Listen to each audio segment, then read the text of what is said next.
ఆరాధనలు ఏం చెప్పాలన్నప్పుడు సడన్గా ప్రభు యొక్క ఆత్మ నా మీద దిగి వచ్చి ఒక విషయాన్ని తెలియజేసింది. ఫైనాన్షియల్ బ్రేక్ త్రూ కొరకు మాట్లాడు. వెంటనే నేను ఆ టాపిక్ తీసుకొని మనకి దాదాపుగా ఒక 3 సంవత్సరాలు అవుతుంది దగ్గర ఎప్పుడు కూడా ఒక్కరోజు కూడా ఫైనాన్షియల్ మీద వారి కొరకు ఆ టాపిక్ టచ్ చేయలేదు.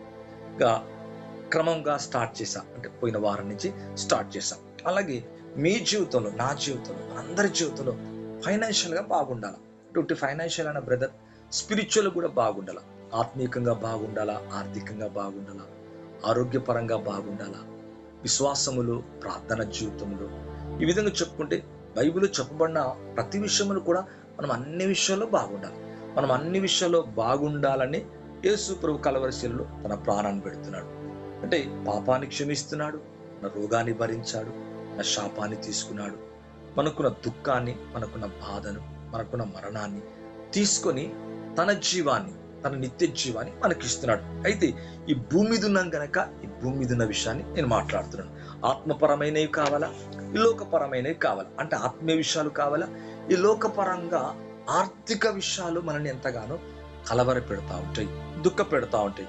ఒకవేళ కొంత సెటిల్గా ఉండి, కొంచెం మంచిగా ఉండి, కొద్దిగా కొంచెం పర్వాలే అన్నప్పుడు కొంత అంతా అంటే అది అసామాన్యంగా లీడ్ అవుతూ ఉంటుంది.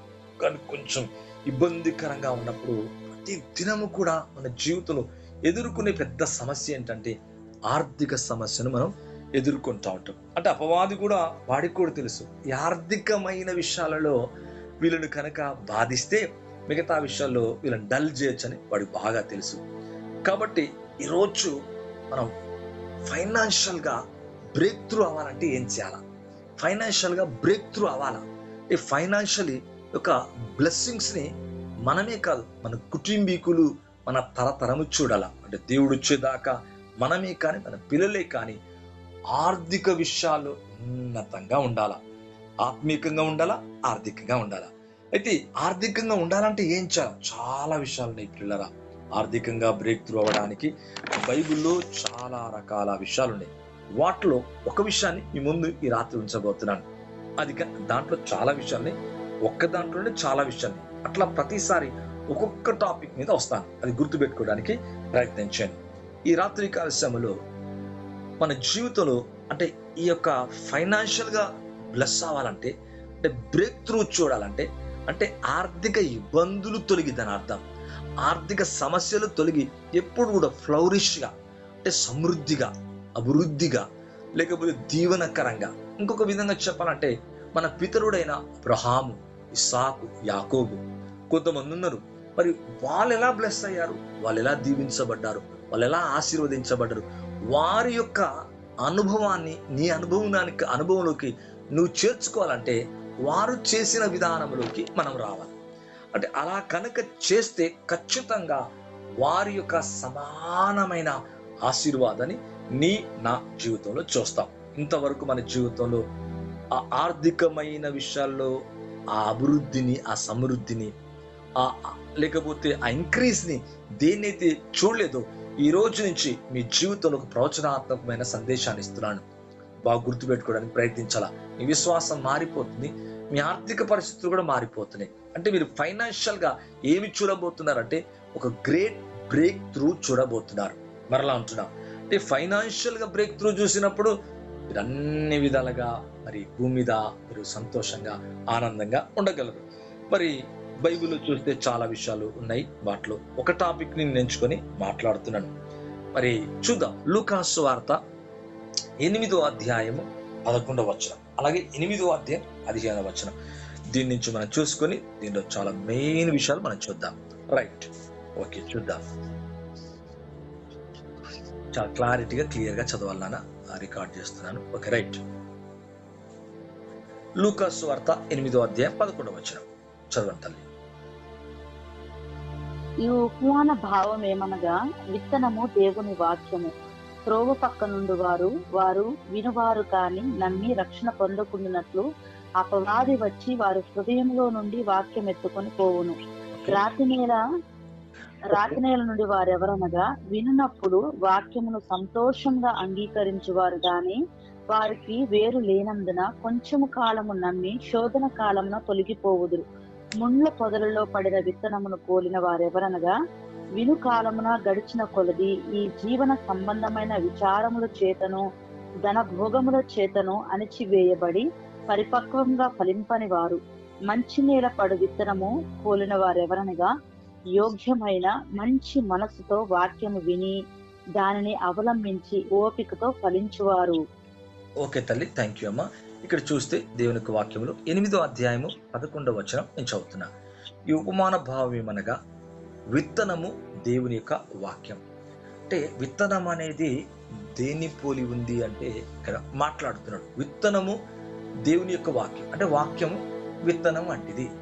మీరు విత్తనము లేకుండా ఎక్కడైనా ప్రొడక్టివిటీ అనగా విత్తనము లేకుండా పంట, విత్తనము లేకుండా మరి అసలు భూమి మీద ఏమైనా జరుగుతుందా? ఏదైనా జరుగుతుంది అంటే మొత్తం కూడా దేని నుంచి జరుగుతుంది? విత్తనము ద్వారా జరుగుతుంది. ఇప్పుడు ఒక సీడ్ పిల్లలు పుట్టింటే ఇది సీడ్, వీళ్ళ సీడ్ అండి అంటాం. అంటే యేసు ప్రభు అంటే ఆది నుంచి కూడా ఈ భూమి మీద ఉందంతా కూడా దేన్ని బడి జరుగుతుందంటే విత్తనం. విత్తనమే లేదు అనుకో, విత్తనం లేకపోతే చెట్టే లేదు. లేకపోతే చెట్టు ముందు దేవుడు చెట్టు చేశారు, కొత్త విత్తనాన్ని ఇచ్చాడు, ఇక విత్తనాన్ని విత్తుకుంటూ రావాలి. అంటే విత్తనము లేకుంటే అసలు ప్రపంచమే లేదు, ఇంకొక విధంగా చెప్పాలంటే. అంటే విత్తనం అనేది ఎటువంటిదంటే ఇక్కడ అంటున్నాడు మాటలో, విత్తనము దేవుని వాక్యం. అంటే వాక్యం విత్తనం వంటిది. ఇక్కడ అంటున్నాడు అంటే వాక్యం కూడా ఎటువంటిది? విత్తనం వంటిది. అంటే ప్రతీది కూడా ఎందుకు విత్తనం వంటిది అంటే, విత్తనములో ఏముంది అసలు? విత్తనములో ప్రొడక్షన్ ఉంది, విత్తనములో హార్వెస్ట్ ఉంది, విత్తనములో లైఫ్ ఉంది, విత్తనములో ఫ్యూచర్ ఉంది, విత్తనములో ఇంకొక విధంగా చెప్పాలంటే రిజల్ట్ ఉంది. అంటే ఈరోజు అంటే విత్తనములో ఏముందంటే లైఫ్ ఉంది. మంచి గుర్తు పెట్టుకోవడానికి ప్రయత్నించాలి. అంటే ఆ విత్తనము, ఇప్పుడు ఉదాహరణకి మీకు ఎగ్జాంపుల్ చెప్తున్నా. ఇప్పుడు భూమి మీద మనం టమాటా విత్తనము లేదు, పండలేదు అనుకోండి, అంటే అక్కడ కరువు వచ్చేసింది. అంటే టమాటా లేకపోతే అక్కడ లైఫ్ లేదు, ఆ పంట లేకపోతే ఉదాహరణకి వరి ఉంది, వరి లేదనుకోండి, ఇంకా లైఫ్ లేదు దాని మీద. అంటే ఆ భోజనం లేకపోతే మనిషి బ్రతకలేడన్నట్టు, రొట్టె లేదు మనిషి బ్రతకడన్నట్టు. అంటే విత్తనానికి లైఫ్కి ఒక కనెక్షన్ ఉంది. అంటే ఈ యొక్క విత్తనము ఏం చేస్తుందంటే లైఫ్ ఇస్తుంది, జీవాన్ని ఇస్తుంది, జీవితాన్ని ఇస్తుంది, బ్రతుకుని ఇస్తుంది. అంటే పంట మనిషిని బ్రతికేలాగా చేస్తుంది. అంటే దేని నుంచి వస్తుంది అది? విత్తనం వేయాలా, విత్తనం వేస్తే చూడండి, వర్షాకాలం రాగానే పొలము దున్ని దానంతా కాల్చి దానంతా బాగు చేసుకొని విత్తనాన్ని విత్తుతూ ఉంటారు. అంటే విత్తుతూ ఉన్నప్పుడు మనిషి విత్తలేదు, ఒక సంవత్సరం విత్తలే, అదంతా కూడా పంట ఇక మరుసటి సంవత్సరం కనబడదు. అలా ఒక విధంగా చెప్పుకుంటూ పోతే కొన్ని మొక్కలు మరుగైపోతున్నాయి, లేకపోతే కొన్ని చూడండి, అప్పుడప్పుడు చూడండి కొన్ని పక్షులు తక్కువైపోతున్నాయి, కాకులు కానీ పిచ్చుకలు కానీ కొన్ని మనం చూసినప్పుడు అవన్నీ మళ్ళీ సీడింగ్ చేసి వాటిని ఏం చేస్తారు, పెంచుతూ ఉంటారు. అలాగే ప్రతిది కూడా దేని నుంచి వస్తుంది? విత్తనం నుంచి వస్తుంది. అంటే విత్తనములో ఏముంది?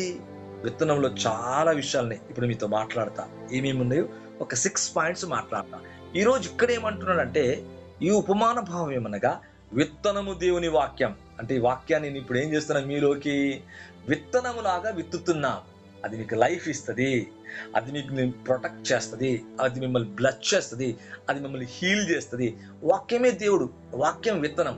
చివరికి వచ్చే లోపట ఇక్కడ ఒక మాట 15వ వచనంలో చూస్తే, దేవుని యొక్క వాక్యాన్ని కనుక చూస్తే 15వ వచనాన్ని చూడండి నాన్న, ఒక్కసారి చదవండి, ఆ మాట చదవండి. 15వ లూకాసు వార్త 8వ అధ్యాయం 15వ వచనం చదవండి. చాలా ఇంపార్టెంట్, బాగా గుర్తుపెట్టుకుని చాలా నెమ్మదిగా వెళ్తా ఉంటారు, నువ్వు జాగ్రత్తగా వినాలి. మంచి నేల నుండి ఇక్కడ మళ్ళొక మనం మాట్లాడతాం. మంచి నేల నుండి విత్తనమును పోలిన వారనగా, విత్తనము వాక్యము, విత్తనాన్ని పోలిన వారు ఉన్నారట. రెండు డిఫరెంట్. వాక్యం ఏమో విత్తనం వంటిది, అంటే విత్తనం దేవుని వాక్యం అంటున్నాడు. ఇక్కడ మళ్ళీ మనిషి గురించి చెప్తున్నాడు, మనిషిని గురించి కూడా మాట్లాడుతున్నాడు. మంచి నేల నుండి అంటే మంచి నేల వలె ఉండే ఒక వ్యక్తిని గురించి మాట్లాడు. విత్తనమును పోలిన వారెవరనగా, అంటే మంచి నేల నుండి విత్తనమును పోలిన వారెవరనగా, యోగ్యమైన మంచి మనస్సుతో వాక్యమును విని దాన్ని అవలంబించి ఓపికతో ఫలించువారు. అంటే మంచి నేలలాగా ఈ వాక్యం ఎవరిలో అయితే విత్తనము, ఎవరైతే వాళ్ళు విత్తనం, వాళ్ళు విత్తబడింది విత్తనం, పోలిన వారు ఎవరనగా మంచి మనసుతో వాక్యమును విని దాన్ని అవలంబించి ఓపికతో ఫలించువారంట. అనగా ఈ విత్తనము అనేది మన జీవితంలో ఏం చేస్తుందంటే ఫైనాన్షియలీ బ్రేక్ త్రూ చేస్తుంది. ఏం విత్తనం బ్రదర్? వాక్యమునే విత్తనం. అంతేకాదు, నువ్వేదైతే దేవునికైతే ఏదైతే విత్తుతున్నావో అది కూడా విత్తనం. వాక్యం విత్తనం. నీలోకి విత్తబడుతున్న ఈ వాక్యం విత్తనం. నీవు కూడా దేవుని యొక్క వాక్యం అంటుంది, మంచి నేల నుండి మంచి నేల నుండి విత్తనం పోలిన వారెవరనగా.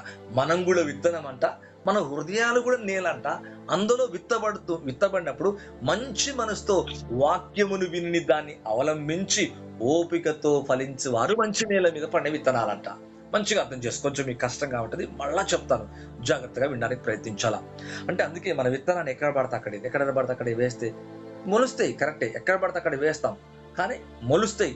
కానీ మనకు ఒక మంచి రిజల్ట్ రావాలంటే, పంట రావాలంటే, హార్వెస్ట్ కావాలంటే, ప్రొడక్షన్ కావాలంటే, ప్రొటెక్ట్ కావాలంటే, బ్లెస్ అవ్వాలంటే చాలా రకాలుగా బైబిల్లో ఉంది. నీతిమంతుడికి ఇచ్చే విధానం వేరే, ప్రవక్తకి ఇచ్చే విధానం వేరే, మరి రకరకాలుగా. అంటే శిష్యుడు అని చెప్పి చలండిలు ఇస్తే వేరే, అంటే ప్రతిదానికి ఒకటి ఉంది.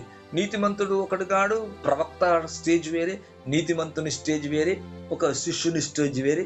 ఈ విధంగా చెప్పుకుంటే ఒక లెవెల్స్, అంటే స్పిరిచువాలిటీలో వారి ఆత్మీయత స్థితి ఎలాగుంటుందంటే డిఫరెంట్గా ఉంటుంది. అంటే నీ విత్తనము ఒక మంచి చోట పడినప్పుడు అది నీకు ఎలాగిస్తుంది అంటే మంచి పంటనిస్తుంది. ఉదాహరణకి ఇదే భాగములో గనక మీరు చూసినట్లయితే కొన్ని మంచి నేల మీద పడ్డాయి, కొన్ని రాతి నేల మీద పడ్డాయి, కొన్ని ముండ్ల పొదలో పడ్డాయి, కొన్ని త్రోవ ప్రక్కన పడ్డాయి అంటాడు. అంటే ఈ వాక్యం అనే విత్తనమే. ఆ త్రోవ పక్క పడ్డప్పుడు ఎత్తుకొని పోయినాయి, ముండ్ల పొదలో పడితే అని చేసినాయి, లేదా బండ మీద పడ్డప్పుడు అది వేరు లేదని గనక అది పెరగలే.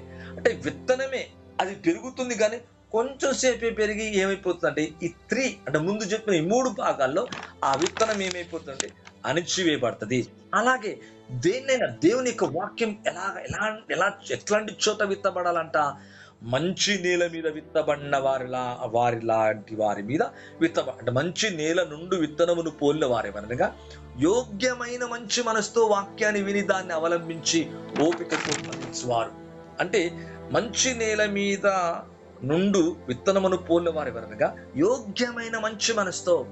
అంటే మంచి మనసుతో ఏం చేయాలా? ఆ వాక్యాన్ని విని దాన్ని అవలంబించి అప్పుడు ఓపికతో ఏమవుతారంటే ఫలిస్తారని వాక్యంలో చూస్తున్నాం. అయితే ఈ రోజు నీ యొక్క సీడ్ 7 థింగ్స్ చేస్తుంది. మంచి గుర్తు పెట్టుకొని, నీ యొక్క విత్తనము నీకు లైఫ్ ఇస్తుంది. నీ విత్తనం రాసుకోండి, ఒక్కొక్కటి చెప్తున్నాను, అది రాసుకున్న తర్వాత నేను ఎక్స్ప్లెనేషన్కి వెళ్తాను. దాని మీద మళ్ళీ ఎక్స్ప్లెనేషన్కి వెళ్తాను. మంచిగా అర్థం చేసుకో. నీ విత్తనం ఏం చేస్తుంది? లైఫ్. ఇప్పుడు భూమి మీద విత్తనం, ఇప్పుడు వాళ్ళు పంట వేస్తేనే తింటాం. మనం బ్రతకాలంటే మళ్ళీ ఏం కావాలా? లైఫ్ రావాలంటే, లైఫ్ ఉండాలంటే మళ్ళీ విత్తనాలు వేసుకోవాలి. ఇప్పుడు టమాటా విత్తుతున్నాం, దోస విత్తుతున్నాం, వంకాయ, ఈ కూరగాయలు విత్తకుండా అందరూ ఆగిపోయినారు అమ్మ. అందరూ ఆగారు అనుకోండి, ఇక భూమి మీద ఏం మానవుడు బ్రతకలేదు. అంటే లైఫ్ ఎక్కడ ఉంది? విత్తనములో ఉంది. అంటే నువ్వు విత్తుతున్న విత్తనములో నీకేమిస్తుంది? విత్తనం లైఫ్ ఇస్తుంది, జీవాన్ని అన్ని ఇస్తుంది. అంటే విత్తనము అంటే బ్రేక్ త్రూ చేస్తుంది, ఒక లైఫ్ ఇస్తుంది. దాని మీద తర్వాత నేను మాట్లాడతాను. ముందు ఒక 7 రాసుకోండి, లైన్ బై లైన్ మాట్లాడతాను. నీ జీవితానికి లైఫ్ ఇస్తుంది, నీ జీవితానికి ఫ్యూచర్ ఇస్తుంది, నీ జీవితంలో విత్తనం రిజల్ట్ ఇస్తుంది, నీ జీవితంలో ప్రొడక్షన్ అనగా ఉత్పత్తిని ఇస్తుంది. ద 5th వన్ హార్వెస్ట్ పంటని ఇస్తుంది. 6th వన్ సెక్యూర్ లేదా ప్రొటెక్షన్ ఇస్తుంది. మళ్ళా చెప్తున్నా, మళ్ళా వినడానికి ప్రయత్నించండి. మొదటిగా లైఫ్. నీ విత్తనంలో లైఫ్ ఉంది. 2nd థింగ్, నీ విత్తనంలో ఫ్యూచర్ ఉంది. 3rd థింగ్, నీ విత్తనంలో రిజల్ట్ ఉంది. 4th వన్, నీ విత్తనంలో ప్రొడక్టివిటీ లేదా ప్రొడక్షన్ ఉంది. చెప్తాను తర్వాత. 5వ విషయం హార్వెస్ట్ ఉంది. 6వ విషయం ప్రొటెక్షన్ లేదా సెక్యూర్. ఇంకో విధంగా చెప్పాలంటే కాపుదల ఉంది. మరలా గుర్తుపెట్టుకొని అందరు రాసుకున్నారని నమ్ముతున్నాను. అయితే ఇప్పుడు విత్తనం నీకేమిస్తుంది? ఒక బ్రేక్ త్రూ ఇస్తుంది. దేని మీద బ్రేక్ త్రూ? ఈ విత్తనం ఏంటి బ్రదర్? వాక్యం అనే విత్తనం ఉంది. నువ్వు చేతులతో నువ్వేదైతే నువ్వు కలిగి అదేదైనా కానీ ఆర్థికంగా పరిచయ కొరకై, లేదా ఇతరుల కొరకై, లేదా బాధలో ఉన్న వారి కొరకై ఒక విత్తన రూపంలో నువ్వు ఎప్పుడైతే విత్తావో అది నీ జీవితంలో ఫైనాన్షియల్ బ్రేక్ త్రూగా నీ జీవితాన్ని మార్చివేస్తుంది. మంచిగా అర్థం చేసుకొని ప్రయత్నించాలి. ఇప్పుడు వస్తున్నాను దీంట్లో ఇప్పుడు చెప్పిన 6 పాయింట్లు ఒక్కొక్క దాని మీద లైట్ గా చెప్తాను, మీరు వినడానికి ప్రయత్నం చేయాలి. ఆదికాండం 1వ అధ్యాయం 17వ వచనం చదువుతాలి. ఆదికాండం 1వ అధ్యాయము మంచిగా అర్థం చేసుకోండి, చాలా బాగుంటుంది. ఈరోజు మీ జీవితాలు ఫైనాన్షియల్లీ బ్రేక్ త్రూ అవబోతుంది. చెప్పండి, నేను యేసు నామములో ఫైనాన్షియల్ గా బ్రేక్ త్రూ కాబోతున్నాను అండమ్మా.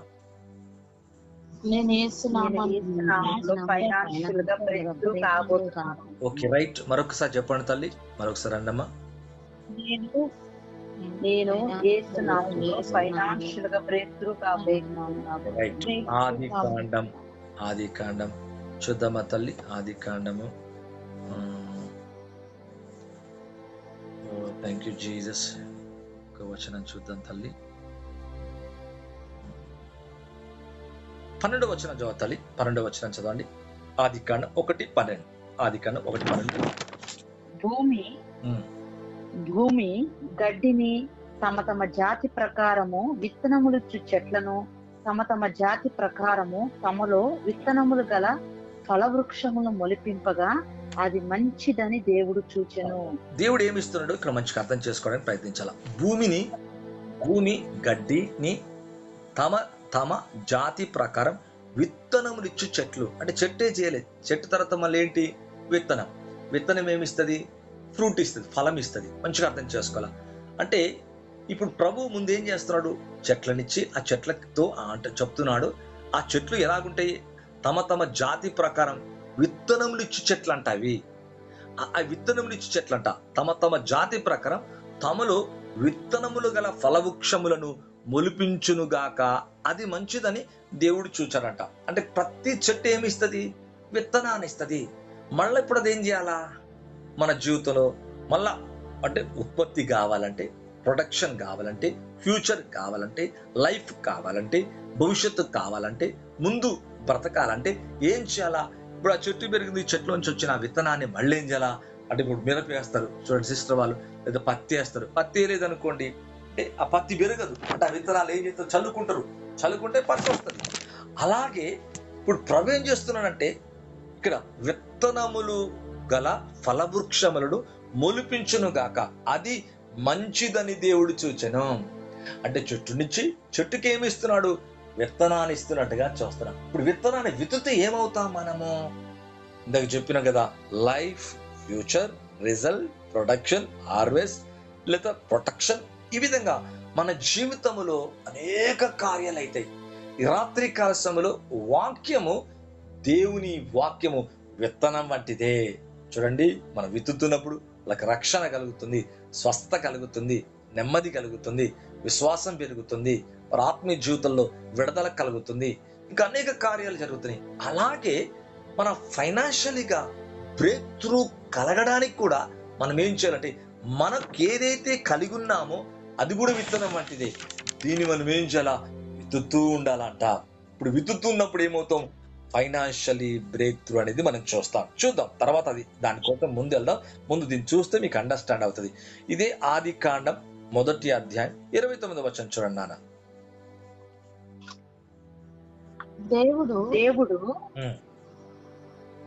దేవుడు ఇదిగో భూమి మీదనున్న విత్తనములిచ్చు ప్రతి చెట్లను విత్తనములనిచ్చు వృక్ష ఫలములు గల ప్రతి వృక్షమును మీకిచ్చి ఉన్నాను, అవి మీకు ఆహారమగును. అంటే చాలా క్లియర్ చేస్తున్నాడు, మంచిగా అర్థం చేసుకోవాలా. దేవుడు ఇదిగో భూమి మీద ఉన్న, అంటే రిఫర్ చేస్తున్నాడు, రిమెంబర్ చేస్తున్నాడు, తెలియజేస్తున్నాడు. ఇప్పుడు స్పిరిచువల్ థింగ్ లో ఇప్పుడు భూమి మీద ఎలా విత్తనం ఉందో, అందుకే వెద, ఉష్ణ, శీతాకాలములు ఇది ఆదికాండంలో ఉండక మానవంట. విత్తువే కాలం ఉండక మానదంట. అంటే భూమి మీద ఎలాగా విత్తుతున్నామో స్పిరిచువల్ గా మన ఫెయిత్ ని, స్పిరిచువల్ గా మన సీడ్ ని, స్పిరిచువల్ గా మనకు కలిగిన దాన్ని మనం విత్తుకుంటూ ఉండాలి. అది మన జీవితంలో గ్రేట్ బ్రేక్ త్రూని కలగజేస్తుంది. ఈరోజు మీ అందరి జీవితంలో మీ పేదరికము తొలగి ఫైనాన్షియల్ గా నా జీవితం ఏంది, మీ జీవితం ఏంటి, మనందరి జీవితంలో, వినికిడిలో ఉన్న మనందరి జీవితంలో ఫైనాన్షియల్ గా బ్రేక్ త్రూ అవును గాక. మరలా అంటున్నా, ఆమేన్. దేవుడు ఇదిగో భూమి మీద ఉన్న విత్తనమునిచ్చు ప్రతి చెట్టు, మళ్ళీ క్లియర్ గా మాట్లాడుతున్నాడు, విత్తనమునిచ్చు వృక్ష ఫలములు ప్రతి వృక్షమును మీకు ఇచ్చి ఉన్నాను, అవి మీకు ఆహారమగును. అంటే విత్తనం ఏమైతుంది, మనకి ఏమిస్తుంది? ఇప్పుడు చెప్పాలా, ఏమిస్తుంది చెప్పాలి, అందరు చెప్పాలి, నోటితో చెప్పాలి. విత్తనం నీకేమి ఇస్తుంది చెప్పాలి, ఏమిస్తుంది? ఆహారం ఇస్తుందంట. నువ్వు విత్తుకుంటే ఇప్పుడు మామిడి పళ్ళు విత్తుతున్నామండి, ఏమి ఇచ్చిందండి? ఆహారం ఇచ్చింది. అది ఆ లోపల ఉన్నది మళ్ళీ దాన్ని విత్తాలి. పైదంతా దీన్ని ఏం చేస్తున్నాం, విత్తుతున్నాం. యాపిల్ విత్తాం, ఏమిచ్చింది? అది ఆహారం ఇస్తుంది. అంటే నీకు ప్రొడక్షన్ ఇస్తుంది, హార్వెస్ట్ ఇస్తుంది నీకు, అంటే ఆహారం ఇస్తుందంట. ఎంత అద్భుతమైన మాట, ఆహారం ఇస్తుంది. అవి మీకు ఆహారమగును. విత్తలేదు నీకు ఆహారం రాదన్నట్టు అర్థమవుతుందా అండి? అంటే విత్తుతున్నప్పుడు నీకు ఏమొస్తుంది? ఆహారం వస్తుంది. అంటే నీ విత్తనములో ఏముంది ఇప్పుడు చెప్పండి, నీ విత్తనములో ఏముంది? ఎంత క్లియర్ అమ్మా, వెరీ క్లియర్ చేశాను కదా. నీ విత్తనములో ఆహారం ఉంది, అంతే. నువ్వు విత్తలేదు, లైఫ్ లేదు, ఆహారం లేదు, ఫ్యూచర్ లేదు, రిజల్ట్ లేదు, ప్రొడక్షన్ లేదు. వింటున్నారా? అంటే మన జీవితంలో ఈ విత్తనములో ఏముందంట ఇక్కడ అంటున్నాడు మంచి మాట, అవి మీకు ఆహారమగును. అంటే ఇప్పుడు ఒక్కసారి చెట్టు ఇచ్చాడు, విత్తనం ఇచ్చాడు, అవి కింద పడతాను. ఇప్పుడు నువ్వేం చేయాలి? దాన్ని నాటుకోవాలా, అనగా మా పొలములు నాటుకోవాలా, విత్తుకోవాలా, సాగు చేసుకోవాలా. సాగు చేసుకొని విత్తుకున్నప్పుడు అవి నీకేమిస్తుంది? తిరిగి మళ్ళా చక్కటి ఆహారం. మంచిగా అర్థం చేసుకోవాలా. ఆహారం తింటే ఏమవుతాం? బ్రతుకుతాం. లైఫ్ మరలా అంటున్నాను, లైఫ్ అంటే బ్రతకాలంటే నీకేం కావాలి? ఆహారం కావాలా వద్దా అండి? ఆహారం అంటే ఆహారం ఎలాగొస్తుందంట? విత్తనములో. అంటే నీ విత్తే సీడ్ నీకేమిస్తుందంటే ఫ్యూచరే కాదు, లైఫే కాదు, ఇక్కడ ఆహారం ఇస్తుందంట. ఈ రాత్రి కాల సమయంలో ఒక ఫైనాన్షియల్ బ్రేక్ త్రూ మీ స్పిరిట్ లో చూడబోతున్నారు. ఆర్థికంగా, ఆత్మీయంగా, శారీరకంగా మీరు బలమైన కార్యాలు చూడబోతున్నారు.